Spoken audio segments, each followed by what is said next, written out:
when we win back the White House, we will have no higher priority than ending the weaponization of this horrible legal system that has developed around us. The newest buzzword in our politics is lawfare, using the legal system as a political weapon against an opponent. It sits before us now as a spectacle of political gluttony. How many lawsuits, court motions, and judgments against Donald Trump can the Democratic Party chow down? These are Democrats that definitely hate me. Consider the groaning table. A Manhattan jury awarded author E. Jean Carroll $83.3 million in a defamation suit against Mr. Trump, who posted a bond of $91.6 million, including interest. What she really wants is to be that journalist and advice columnist that she was before he lied about her. New York Judge Arthur Engoron has ordered Mr. Trump to pay a total of $450 million in a civil fraud trial over valuations of his net worth. The state's attorney general says if the massive bond is not posted, she'll seize Mr. Trump's New York properties. Donald Trump may have authored the art of the deal, but he perfected the art of the steal. Then there's the trial brought by Manhattan DA Alvin Bragg, in which Mr. Trump is accused of disguising hush money payments during the 2016 presidential campaign to porn star Stormy Daniels. These are felony crimes in New York State, no matter who you are.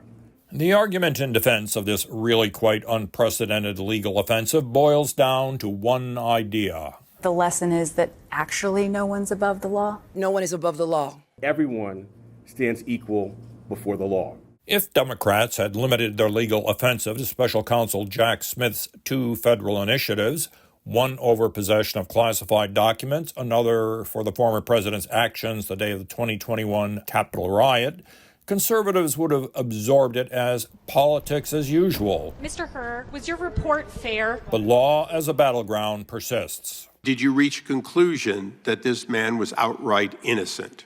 That conclusion is not reflected in my report. You exonerated a conviction. I know that the term willful retention has a... Mr. Hur, it's my time.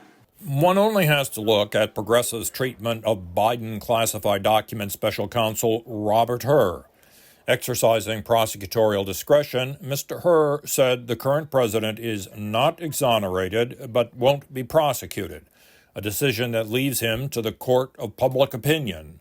That is where both of 2024's presidential candidates belong, but apparently not for Democrats. You are a Republican, though, aren't you? I am a registered Republican. Yes, sir. And you're doing everything you can do to get President Trump reelected so that you can get appointed as a federal judge or perhaps to another position in the Department of Justice. Isn't that correct?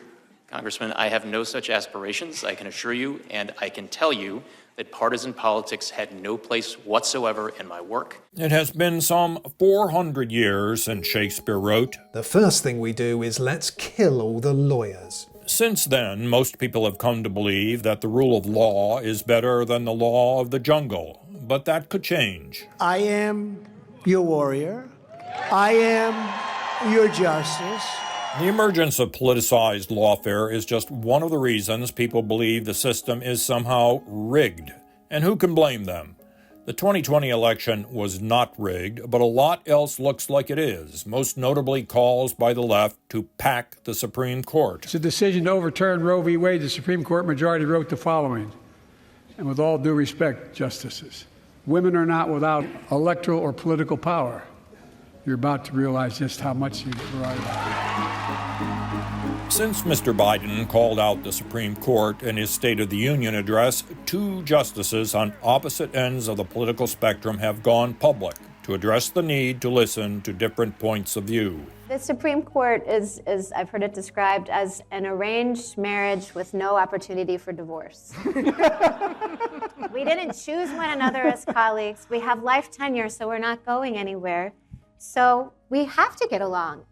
And I mean, I'm joking about that, but shouldn't that be true of all of us in a civic community? Why should any of us want to obliterate the opposition or even see another person as the opposition? Media literacy is a big thing right now. Lots of talk about fake news. However you define it, it exists. Yeah. All right?